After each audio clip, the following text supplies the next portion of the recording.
L'État va continuer de s'affirmer progressivement dans le royaume de France.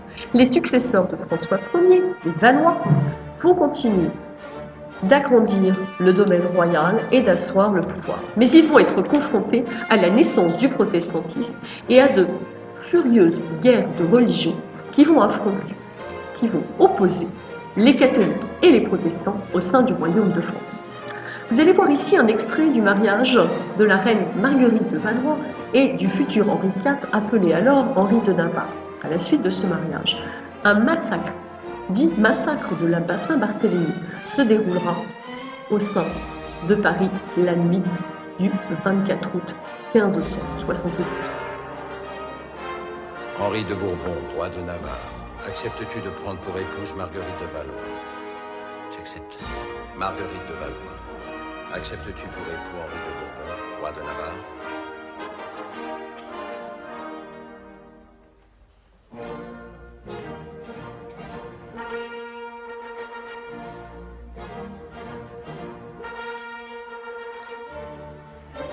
Marguerite de Valois, acceptes-tu pour... Au nom du Père, au nom du Fils et au nom de la Sainte Église, je vous déclare mari et femme.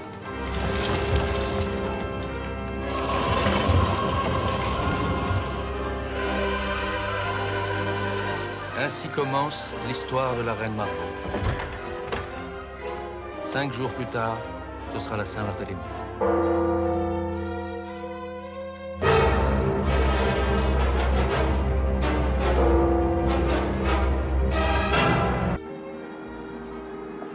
Donc le 24 août 1572, c'est un massacre dans les rues de Paris. Les protestants sont assassinés par les catholiques. Henri de Navarre, initialement protestant, se convertit et monte sur le trône. Mais il est assassiné en 1610 par un jésuite. Son fils, le jeune Louis XIII, n'a alors que 10 ans. Et donc, le pouvoir va passer aux mains de sa mère.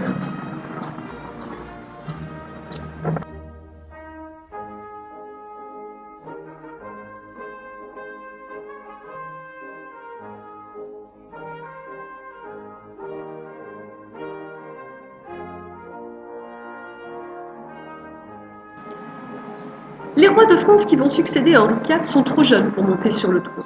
C'est la régence, c'est-à-dire que la mère du roi va prendre le pouvoir en attendant sa majorité.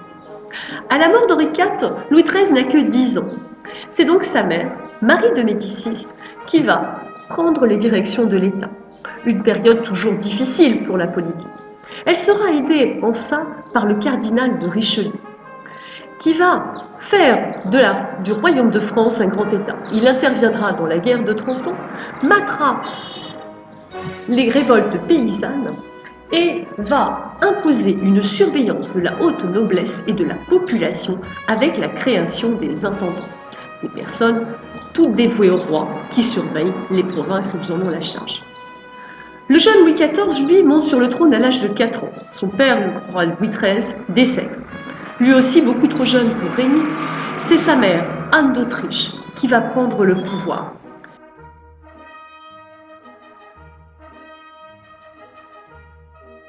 C'est donc la mère du jeune Louis XIV, Anne d'Autriche, aidée par le cardinal de Mazarin, qui vont prendre la tête du pouvoir. Ils vont devoir lutter contre la très haute noblesse qui se réclame une part du pouvoir. Cette période, appelée la Fronde, va obliger le jeune Louis XIV à quitter Paris caché en Valais. Cela lui vaudra une haine féroce contre la très haute noblesse française. Cela va amener progressivement à l'arrivée de l'absolutisme. Mais ça, nous le verrons lors de notre prochaine vidéo. À bientôt, au revoir.